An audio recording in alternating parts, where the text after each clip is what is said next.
हाय दोस्तों। So let's revise एक ऐसा कॉन्सेप्ट जिसको लेके बहुत सारे जन काफी परेशान होते हैं। What is that? Balance sheet of company.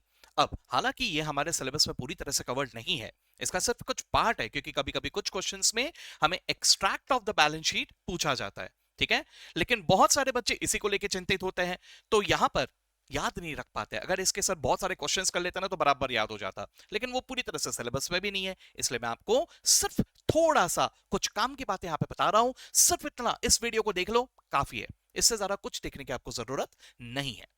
Sir, तो बैलेंस शीट जब हम लोग इमेजिन करते हैं, हमारे दिमाग में एक लाइबिलिटी साइड और एक एसेट साइड आता है, राइट? तो सर यहां पर भी वही होगा बैलेंस शीट ऑफ कंपनी में, बस फर्क सिर्फ इतना होगा कि टी फॉर्मेट की जगह मुझे स्टेटमेंट फॉर्म में लिखना है, और इसमें दो स्टेटमेंट में दो साइड होंगे, जिसको एक के नीचे एक लिखना है। सर पहला होगा इक्विटी एंड लाइबिलिटी और दूसरा होगा एसेट्स, राइट? बस अब क्या करना है सर, एक एक करके देखते हैं। पहले जरा जूम इन करते हैं इक्विटी एंड लाइबिलिटीज पे।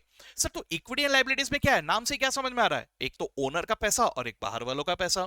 तो ओनर का जो पैसा है उसी को हम लोग को लिखेंगे in the form of share holders funds, क्योंकि यही ओनर है। लेकिन इनका एक और हिस्सा यहां होता है जिसे हम लोग कहते हैं रिजर्व्स एंड सरप्लस, जो कि शेयर होल्डर्स फंड्स में ही आएंगे हम लोग उसमें। ठीक है, चलिए ठीक है सर। आगे मुझे क्या दिखाई दे रहा है? Share application money pending allotment. Now this is not very useful, लेकिन हाँ, इसके ऊपर हो सकता है कि आपको ट्रू एंड फॉल्स क्वेश्चन पूछ ले, है ना? तो ध्यान रखना सर, एप्लीकेशन के पैसे हैं लेकिन उनको अभी तक अलॉट नहीं किया, है ना? तो वो वाले पैसे के लिए एक अलग हेडिंग होगा, क्योंकि ये शेयर कैपिटल में अभी तक नहीं हुआ ना, तो इसके लिए अलग हेडिंग रखा है। तीसरा है नॉन करेंट लाइबिलिटी और चौथा है करंट लाइबिलिटी, जो कि बाहर वालों का है। नॉन करेंट लाइबिलिटी यानी long term liability, current liability यानी शॉर्ट टर्म लाइबिलिटी। सिंपल हुआ। मेन तीन हेडिंग आपको याद रखने कौन से? एक तो ओनर का पैसा, शेयर होल्डर्स फंड्स। कैपिटल की जगह हम लोग कहेंगे शेयर होल्डर्स फंड्स, क्योंकि यहां पे कैपिटल, रिजर्व्स, ये सब चीजें आते हैं।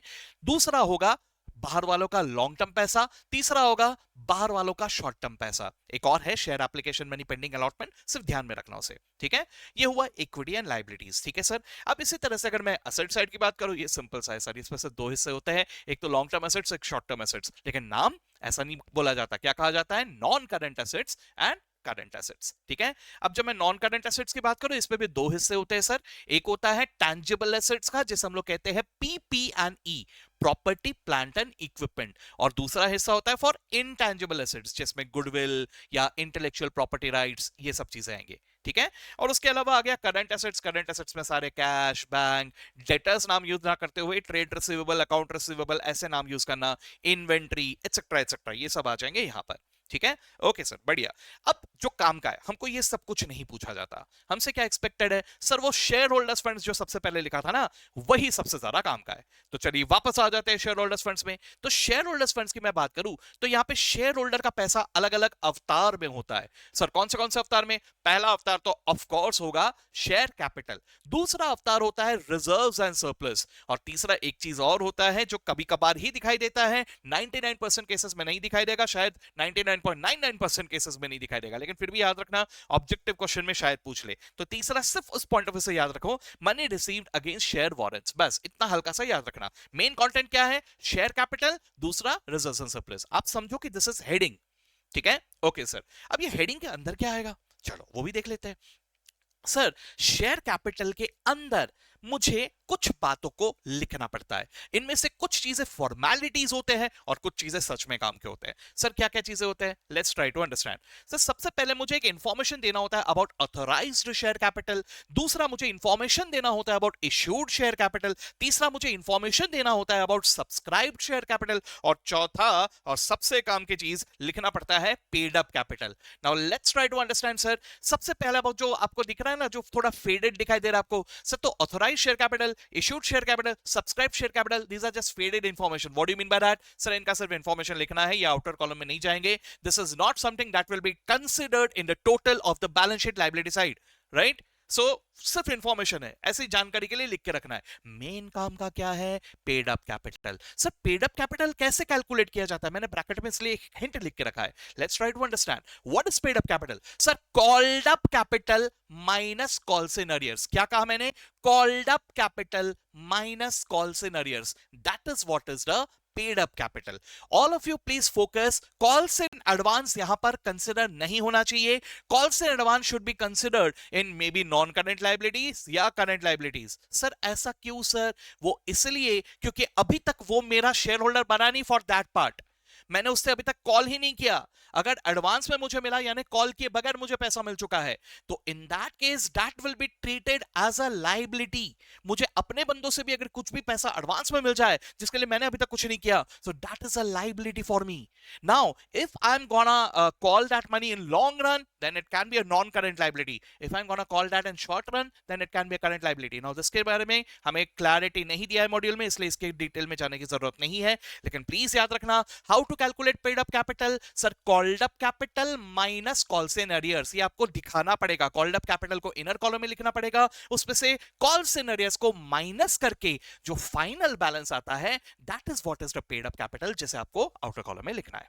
ठीक है सर, तो चलिए सर, ये हो गया मेरा शेयर कैपिटल का पूरा डिटेल, जिसमें मुझे ऑथराइज्ड भी लिखना है, लेकिन सिर्फ लिखना है, टोटल नहीं लेना।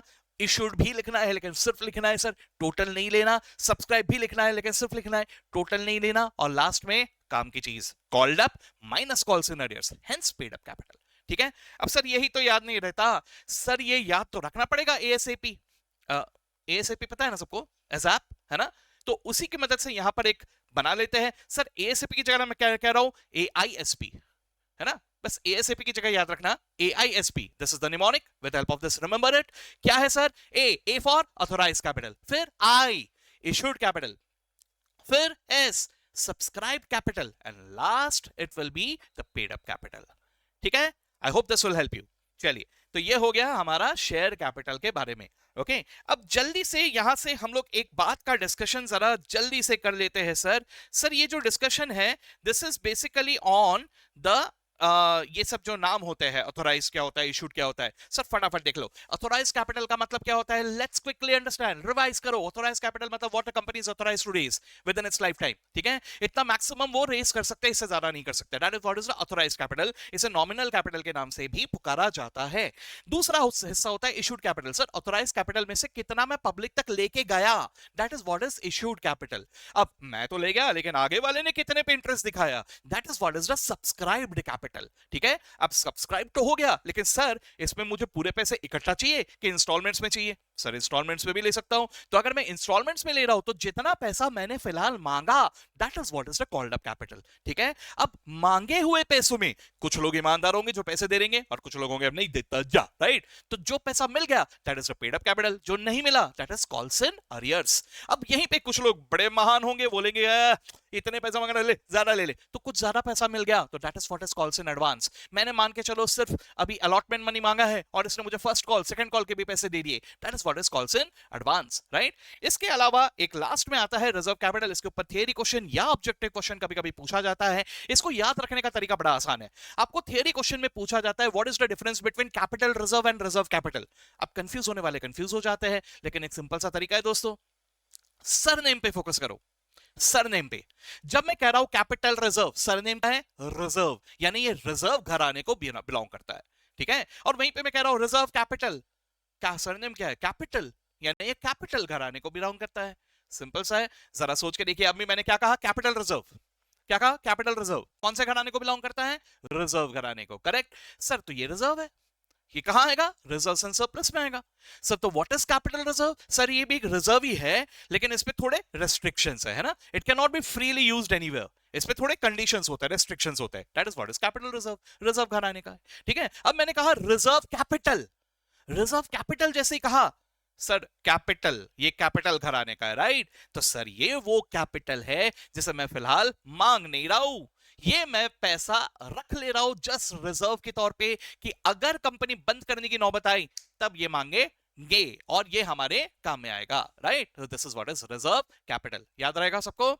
चलो बहुत बढ़िया सर। तो बैलेंस शीट फाइनली अगर फिर से हम लोग वाइंड अप करें तो सर ये हमारा टिपिकल फॉर्मेट जो होता है उसी फॉर्मेट में मैंने इसे प्रेजेंट किया है, इक्विटी एंड लायबिलिटीज और असेट्स, जिसमें इस तरह से भी लिखा जा सकता था, लेकिन ऐसा इंस्टीट्यूट या लोगों को पसंद नहीं आया, इसलिए इसे स्टेटमेंट फॉर्म में हम लोग लिख रहे हैं। तो उसमें क्या कर रहे हैं सर, इक्विटी एंड लायबिलिटी एक बार लिख रहे हैं और उसके नीचे हम लोग सारे के सारे लिस्ट ऑफ असेट्स लिख रहे हैं, right. So equity and liability में क्या क्या आ रहा है, फिर से share holders funds number 1, that is the heading. दूसरा शेयर होल्डर्स फंड्स के अंदर में शेयर कैपिटल और रिजर्व्स एंड सरप्लस, राइट। उसके अलावा दूसरा क्या हो गया, नॉन करंट लायबिलिटीज, तीसरा क्या हो गया, current liabilities. These are the main headings, इसके अलावा भी कुछ है लेकिन these are the main things.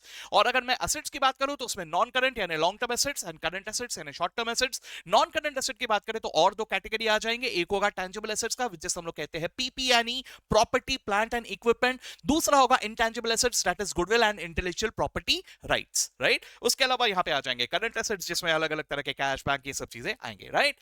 अब इसी को हमें किस तरह से प्रेजेंट करना है, इस तरह से सर, स्टेटमेंट फॉर्म में। पहले मुझे इक्विटी एंड लायबिलिटी लिखना है, जिसमें सबसे पहले मैं लिखूंगा अबाउट शेयर होल्डर्स फंड्स, जिसमें सबसे पहले शेयर होल्डर्स फंड्स हेडिंग, उसके अंदर सब हेडिंग शेयर कैपिटल, सब हेडिंग के अंदर उसका डिटेल। शेयर कैपिटल में पहले ऑथोराइज्ड, फिर इशूड AISP, फिर इशूड, फिर सब्सक्राइब, फिर पेड अप। पेड अप बोले तो called up minus call scenarios, याद रहेगा। क्या कहा मैंने, शेयर होल्डर्स फंड्स लिखा, उसके अंदर सब heading share capital, share capital में ऑथोराइज्ड, फिर इशूड, फिर सब्सक्राइब, फिर called up minus call scenarios, paid up. अब इसमें सबसे काम का कौन सा है, called up minus call scenarios, paid up. This is important, right. उसके अलावा नेक्स्ट सब हेडिंग में आएगा रिजर्व्स एंड सरप्लस, इसमें सारे रिजर्व्स आएंगे, चाहे फ्री रिजर्व्स हो, कैपिटल रिजर्व हो। याद रखना कि securities premium is also reserve, securities premium को गलती से भी कैपिटल में इंक्लूड मत कर लेना, it will come in reserves and surplus, ठीक है। उसके अलावा नेक्स्ट आएगा नॉन करंट लायबिलिटी, जिसमें आएंगे डिबेंचर्स, लॉन्ग टर्म वाले लोन एटसेट्रा एटसेट्रा, ठीक है।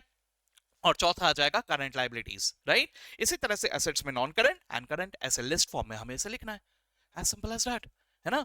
तो बस इतना ही ध्यान में रखना है। मेन जो कंटेंट है वो क्या है, शेयर होल्डर्स फंड्स। अब जल्दी से हम लोग एक क्वेश्चन भी रिवाइज कर लेते हैं इसी से रिलेटेड, ताकि अच्छी तरह से सब क्लियर हो जाए। तो ये मॉड्यूल में जो हमारे क्वेश्चन दिया हुआ है इलस्ट्रेशन नंबर 1, सर ये कौन से पेज में दिया हुआ है, 11.27 में दिया हुआ है ना। तो इसको अगर मैं जल्दी से देख लूं, क्या लिया हुआ है, a company had an authorised share capital of 10 lakh divided into 1 lakh, ठीक है। यहाँ पे थोड़ा प्रिंटिंग मिस्टेक है लेकिन ठीक है, जो भी है आप वहां पे इस तरह से देखते हुए चलेंगे। तो 1,10,000 के है। It is decided to issue 60,000 shares for subscription and received application for 70,000। जरा एक बार सोच के देखेंगे, सर ऑथराइज्ड है 1,00,000 शेयर्स, लेकिन हम लोगों ने इशू किए 60,000 शेयर्स, ठीक है। अच्छा सब्सक्रिप्शन कितने के लिए आए, सर सब्सक्रिप्शन आए 70,000 शेयर्स के लिए। भाई 70,000 आए लेकिन है नहीं ना उतने सारे, हम लोगों ने जितने इशू किए उतने ही होंगे ना, जितने इशू किए उतने ही सब्सक्राइब किए जा सकते हैं। प्लीज याद रखना, अगर ज्यादा एप्लीकेशंस आए तो एक काम करते हैं ना, ऑथराइज तो दे देते ज्यादा, नहीं भाई जितने लेके गए दुकान में उतना ही बेचोगे, उससे ज्यादा नहीं, है ना। तो 60,000 इशू किया था तो 60,000 ही आप यहाँ पे इशू करोगे, राइट। अच्छा सर, तो अब अगर मैं ध्यान से देखूं तो हम लोगों ने बाकी के 10,000 तो रिजेक्ट कर दिए, तो वो तो आएंगे ही नहीं सर, वो तो खत्म हो जाएंगे, रिफंड हो जाएंगे। तो मैंने इशू किए थे 60 और सब्सक्राइब भी कितने हुए फिर 60,000 shares, okay okay sir. It has been demanded और called up to 31st 12 March, अपन ने 10 रुपए का शेयर थे, 9 रुपए कॉल किए थे, यानी अभी तक 1 रुपए हम लोगों ने कॉल नहीं किए। All share holders have duly paid amount called except one share holder holding 5,000 share who has paid only 7 पर शेयर, यानी इन 5,000 शेयर्स पे मुझे 2 रुपए अभी तक नहीं मिले हैं, यानी 5,000 into 2, 10,000 is calls in arrears, right. Okay sir, तो मुझे इसे किस तरह से लिखना है, ऐसे में अगर मुझे बैलेंस शीट का एक्सट्रैक्ट पूछा जाता है, मुझे संपूर्ण जानकारी नहीं देना है, तो मुझे क्या लिखना है, देखिए मैंने पहले क्या लिख लिया, इक्विटी एंड लायबिलिटीज हेडिंग दे दिया, उसके अंदर मैंने फिर से हेडिंग दिया share holders funds, share holders funds के अंदर में सब हेडिंग, उसमें क्या क्या आ गया, शेयर कैपिटल। सर रिजर्व्स के बारे में बोला है क्या, नहीं सर नहीं है, नहीं लिखेंगे, as simple as that, ठीक है। शेयर कैपिटल लिखा, बस उसका टोटल। अब ये शेयर कैपिटल जो है इसको आपको वर्किंग में अलग से शो करना होगा, ये हुआ शेयर कैपिटल, ठीक है। अच्छा सर, अब इसी तरह से एसेट्स में कुछ पैसे आए, राइट, तो वो मेरे करंट एसेट्स में आएंगे, तो करंट एसेट्स में उसको भी आता हम लोग आते हैं अभी, ठीक है। तो मुझे क्या करना होगा, नोट्स टू अकाउंट्स में ये कैलकुलेशन दिखाने होंगे। तो नोट्स टू अकाउंट्स में अब मैं उस शेयर कैपिटल का डिटेल बता रहा हूं, रिजर्व्स एंड सरप्लस तो है नहीं, सिर्फ शेयर कैपिटल। शेयर कैपिटल में क्या लिख रहा हूं, देखो पहले लिखा अबाउट ऑथराइज्ड, ऑथराइज्ड कितना है 1 लाख इंटू 10, 10 लाख, ठीक है। फिर लिखा इशूड 60,000 इंटू 10, 6 लाख। फिर सब्सक्राइब उतने ही 60,000 इंटू 10, 6 लाख। यहां तक सिर्फ जानकारी है और कुछ नहीं है, ऐसा सिर्फ लिख के रखना है, वो भी इनर कॉलम में। इसके बाद आएगा काम का चीज, सर कॉल कितना किया, सर कॉल के 10,500 शेयर्स पे हम लोगों ने 9 ही कॉल किए, पूरे 10 कॉल नहीं किए, तो 60,000 इंटू 9 कॉल्ड अप कैपिटल कितना हो गया, 5,40,000 रुपए, राइट। लेकिन सर इसमें से 10,000 नहीं आए, 5,000 शेयर्स पे 2 रुपए नहीं आए, तो उसको मैंने वहां से माइनस कर दिया, कॉल से नरियर्स माइनस कर दिया, कितना 10,000, यानी what is the money that I have actually collected, it is 5,30,000 and hence कहने से कि ये मेरे कैश बैंक में भी दिखना चाहिए, तो ये मेरे बैलेंस शीट पे भी दिखना चाहिए सर। सो बैलेंस इन बैंक या कैश बैलेंस इज 5,30,000, तो यही मेरे बैलेंस शीट पे करंट एसेट्स में मैंने वहां पे लिखा। उम्मीद करता हूं दोस्तों ये अच्छी तरह से आप सबके दिमाग में बैठ गया है। This is the extract balance sheet. इस चीज को हम लोगों ने 15 मिनट में कवर अप कर लिया। आज के डेट में 15 मिनट इन्वेस्ट करके अगर हम लोग हमारे फुल मार्क्स सिक्योर कर लेते हैं, बहुत अच्छी बात है। ठीक है सर, चलिए तो आई होप दिस हेल्प यू। अगर आप लोगों को ये अच्छा लगा तो प्लीज मेरे मोटिवेशन के लिए आप लोग वीडियो को लाइक कर दीजिएगा, and at the same time अगर कोई और दोस्त है जो आपको मालूम है सर ये इस पे जूझ रहा है, तो उसको भी ये फॉरवर्ड कर दीजिए ताकि सबका यहां पे बेनिफिट हो जाए। ठीक है सर, चलिए तो यहां पे मैं इस वीडियो को रोक रहा हूं। ऐसे ही short short one shot notes में वीडियोस में आपके लिए लेके आ रहा हूं धीरे धीरे। ओके, चलिए अच्छे से रिवाइज करते रहिए। इस बार एग्जामिनेशन में भैया 80 क्या 90 पार करना है हमें, राइट? तो अच्छे से तैयारी करो, प्रैक्टिस करो, पढ़ते रहो। Okay, so goodbye all of you, see you in the next video.